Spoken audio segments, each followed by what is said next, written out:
welcome. Thank you. Good evening.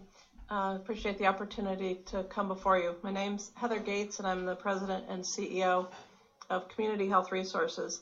We're the most comprehensive provider of behavioral health and integrated care services in the state, serving over 18,000 children, families, and adults every year. We are also a local mental health authority and a behavioral health home charged with improving the health outcomes for the most seriously mentally ill and costly residents of the state. Our outpatient clinics accept all forms of insurance, Medicaid, Medicare, and commercial.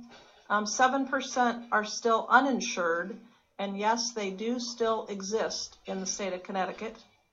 Despite our efforts to improve efficiencies, increase clinician productivity, decrease administrative expenses, our outpatient clinics will lose close to $1 million this year.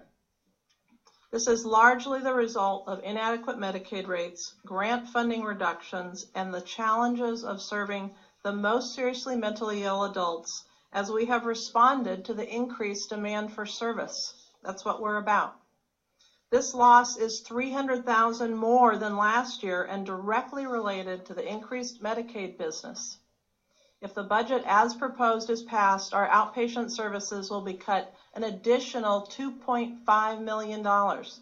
This is 36% of the funding for these services.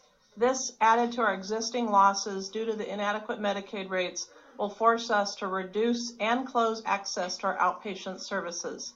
We will no longer be able to serve at least 3,000 adults in need of psychiatric treatment. This is very real, and it is immediate, and it will happen July 1st. The assumption made 2 years ago that Medicaid revenue would replace grant funding is fundamentally flawed and needs to be reversed. The assumption that FQHCs or other providers will fill the gap is also fundamentally flawed, and would in any event cost the state more, given that those rates are dictated to the state by the federal government. If we close access to outpatient services, the individuals we serve do not go away. Instead, they seek exponentially more expensive services in emergency departments, or worse, not at all. They may end up in jail, become homeless, or become a danger to themselves or others in their communities. We understand this is a challenging budget, but these are cuts that are unconscionable. Please restore the $25 million to the DEMAS grant account so we may continue to serve the most seriously mentally ill. Thank you. I'm going to ask you a question or two, okay? We try to limit them, but we're trying to understand this change, and it just happened, and you seem like a provider that's seen the full effects. So it was the impression that we could capture federal dollars to help pay for some of these services by reducing the grant. We didn't reduce it entirely, but we reduced it by two-thirds. We took two-thirds of it and increased the Medicaid rates. But it sounds to me like that is a failed policy. Would you agree? I would agree with that, and I think there are a couple of challenges. One is the $25 million, which was reduced in the last biennial budget, was done so with the assumption that Medicaid rates would go up. Exactly. Those Medicaid rates have not gone up. In fact, the state plan amendment, in order to make that happen, has not even been submitted. The state plan amendment to have 2012 rates in effect has not been approved by CMS yet, so another state plan amendment can't be submitted till that happens.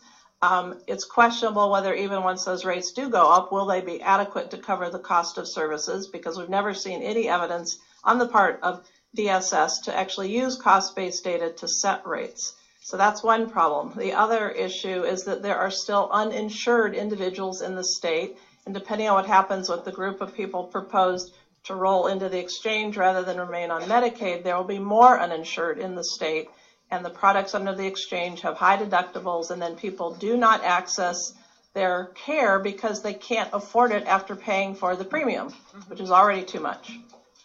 That is really helpful. I appreciate the explanation.